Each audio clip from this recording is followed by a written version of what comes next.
Hello class. So let's start today's the discussion of worksheet 17. So students जैसा कि हम worksheet 16 कर चुके हैं, आप लोगों ने देखा मेरा तरीका क्या है करवाने का. So let's start the paragraph. First of all हम paragraph read करेंगे and then we will proceed to the questions, right?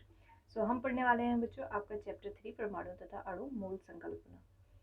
तो यहाँ पर जो है बाकी सारी चीज़ें आपने पढ़नी है, ठीक है. मैं आपको इम्पोर्टेंट चीज़ें बताने जा रही हूँ बच्चों. एक जो ये आपके पास नंबर है इसे हम एवोगैड्रो नंबर कहते हैं, ठीक है. और हिंदी में हम इसे एवोगैड्रो स्थिरांक कहते हैं या एवोगैड्रो संख्या कहते हैं, राइट.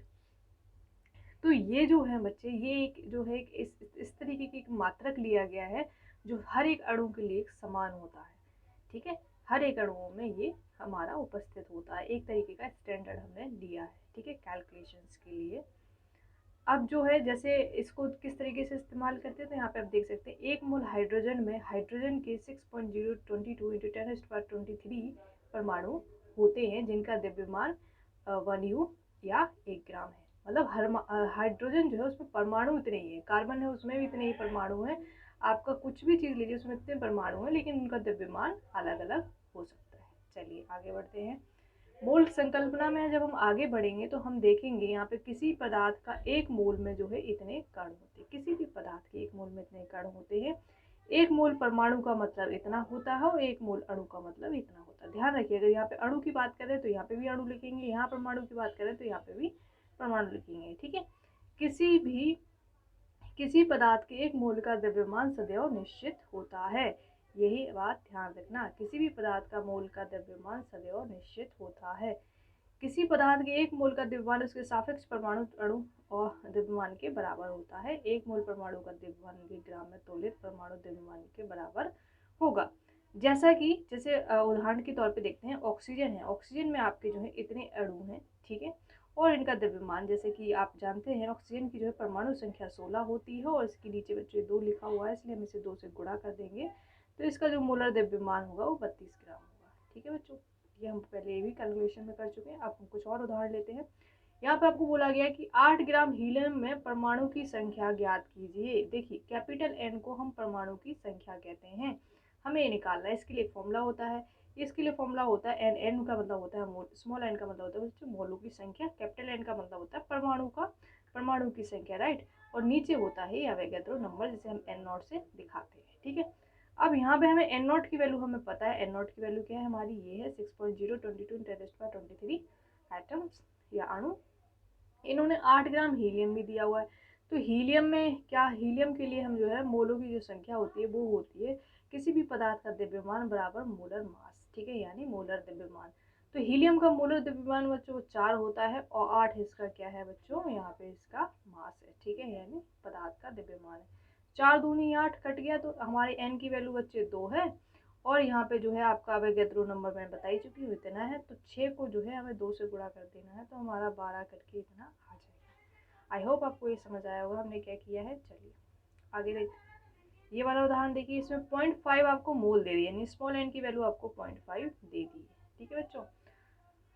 और आपको क्या करना है, नाइट्रोजन गैस का द्रव्यमान भी आपको 14U दे दिया है. अब आपको निकालना क्या है, गैस का द्रव्यमान यानी स्मॉल एम आपको निकालना है. कैपिटल एम आपको हमेशा पता होता है, सीधा सा फॉर्मूला लगाइए, एन बराबर small m divided by capital M, ठीक है. स्मॉल एम आपको उन्होंने आपको स्मॉल एम आपको निकालना है और स्मॉल एन की वैल्यू आपको 0.5 दे दी है तो सीधे सीधे 0.5 से आपको गुणा कर देना है 14U और ये आपका जो है आंसर आ जाएगा, ठीक है. 14 नहीं, आई एम सॉरी, यहाँ पे नाइट्रोजन गैस है तो 14 को आपको 2 से गुणा करके 28 से आपको 0.5 से गुणा करना पड़ेगा, तब जाके आपका आंसर 14 ग्राम आएगा. आई होप आपको समझ आया होगा. चलिए क्वेश्चंस करते हैं. तो बच्चों पहला क्वेश्चन है कि एक मूल पदार्थ की परिभाषा लिखिए. सारे क्वेश्चंस मैंने आपके लिए डिस्कस किए हुए हैं, आंसर्स मैं आपको इसके दिखाती हूँ, just wait for a second. So everyone welcome back. Here is your answers worksheet 17, ठीक है. मैंने यहाँ पे सॉल्व किया. आंसर नंबर 1 में आपको मोल को परिभाषित करना था. मोल को परिभाषित जब भी आप करें तो एक फॉर्मूला ध्यान रखें, जो मोल होता है स्मॉल एन होता है वो small m divided by capital M होता है. यहाँ पे मैंने आपको हर एक चीज़ बताया है कि स्मॉल एम का मतलब है पदार्थ का द्रव्यमान और कैपिटल एम का मतलब है पदार्थ का मोलर द्रव्यमान, ठीक है बच्चों. और एन है आपकी यहाँ पे मोलों की संख्या.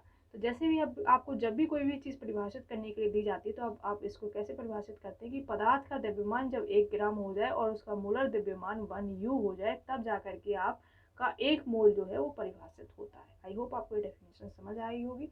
आप इस वीडियो को पॉज कीजिएगा, आंसर नोट कीजिएगा। अब हम नेक्स्ट क्वेश्चन डिस्कस करते हैं। हमसे कहा गया है कि क्या अवोगाद्रो स्थिरांक जो है विभिन्न पदार्थों के लिए समान होता है। तो देखिए, अवोगाद्रो स्थिरांक जो होता है जिसकी वैल्यू इतनी होती है 6.022 × 10⁻³ एटम्स यानी कण, तो ये तो भाई सबके लिए सेम होता है, ठीक है, सिर्फ और सिर्फ उसका द्रव्यमान बदलता है, ठीक है। तो आपका आंसर ये होगा, ठीक है। मैंने लिखा हुआ है यहाँ पे। क्वेश्चन नंबर 3 में बच्चों आपको जो है यहाँ पे परमाणु की संख्या आपसे पूछेगी। तो देखिए, परमाणु की संख्या का मतलब है कैपिटल एन, स्मॉल एन नहीं कैपिटल एन। कैपिटल एन निकालने के लिए हमें जो है इन्होंने पदार्थ का द्रव्यमान दिया हुआ है, हीलियम के लिए दिया हुआ है जिसका आप पोलर मास जानते हैं 4 होता है। हमने सिंपल सा लिया अपना फॉर्मूला, उसको डिवाइड कर दिया, हमारा जो है 6 करके हमारा मोल की संख्या आ चुकी है। मूल की संख्या को हम यहाँ पे रखेंगे। ये वाली जो संख्या है अवोगाद्रो संख्या, ये हम जानते हैं और इन दोनों को गुणा करने से हमारा ये n आ जाएगा। तो देखिए, मैंने यहाँ पे इन दोनों को गुणा कर दिया है। 6 6 जा 36, मोटे तौर पे देखें तो देखिए 36 में आपका आंसर आ रहा है, ठीक है। अब क्वेश्चन नंबर 4 की तरफ बढ़ते हैं। क्वेश्चन नंबर 4 में आपसे देखिए क्या पूछा था। क्वेश्चन नंबर 4 में आपसे पूछा था, आपको दिया हुआ था सबसे पहले तो स्मॉल एन की आपको वैल्यू दी हुई थी 0.5 मोल। किसी भी चीज़ के पीछे मोल लिखा हुआ है वह क्या है, स्मॉल एन की वैल्यू है। आपको यहाँ पे परमाणु का द्रव्यमान यानी स्मॉल एम निकालना था। फॉर्मूला आपका जाहिर सी बात है, सिंपल सा फॉर्मूला है, स्मॉल एन बराबर small m divided capital M. Small n की वैल्यू है बच्चों 0.5, ठीक है बच्चों, हमें ये निकालना है और हमारे पास मोलर मास हमें पता है नाइट्रोजन का कितना होता है, 14 होता है। ये बात ध्यान रखिएगा, नहीं नाइट्रोजन का उन्होंने आपसे अणु पूछा है या फिर आपसे परमाणु पूछा। अगर गैस बोल दिया तो आपको N2 लेना है, ठीक है। तो यहाँ पे नाइट्रोजन का जो आपका मोलर द्रव्यमान है वो कितना है, 14 है। तो 0.5 को हम 14 से मल्टीप्लाई कर देंगे तो 7 ग्राम हमारा आंसर आएगा, ठीक है। क्वेश्चन नंबर 5 देखिए। क्वेश्चन नंबर 5 में आपको जो है जल है, जल का आपको जो है सिंपल सा द्रव्यमान दे दिया है। आपको स्मॉल एन की वैल्यू निकालनी है। कैपिटल एम आप इस तरीके से निकालेंगे कि वाटर का कैपिटल एम क्या होता है, हाइड्रोजन जो है वाटर को कैसे लिखते हैं, H2O लिखते हैं। तो हाइड्रोजन के कितनी संख्या बच्चों 2 है और हाइड्रोजन का द्रव्यमान कितना होता है, 1 होता है। प्लस ऑक्सीजन का कितना होता है बच्चों, 16 होता है। दोनों को जोड़ दिया 18 यू आपका आ गया। अब हमने मूलत द्रव्यमान की जगह 18 रख दिया और मास की जगह 36 रख दिया, दोनों को डिवाइड किया तो हमारी जो है मोल की संख्या आ चुकी है। ये बच्चों आपके सोल्यूशन थे। आई होप आप लोगों को सोल्यूशन समझ आ गए होंगे, ठीक है बच्चों। आप अपना वीडियो जो है पॉज कीजिएगा और इन सभी आंसर्स को नोट कीजिएगा। Till then take care and मिलते हैं नेक्स्ट वीडियो में। एंड आई वांट कि आपके कुछ भी डाउट्स आते हैं, कुछ सजेशंस देना चाहते हैं तो आप मुझे कमेंट सेक्शन में बता सकते हैं। ओके बच्चों, टिल देन टेक केयर।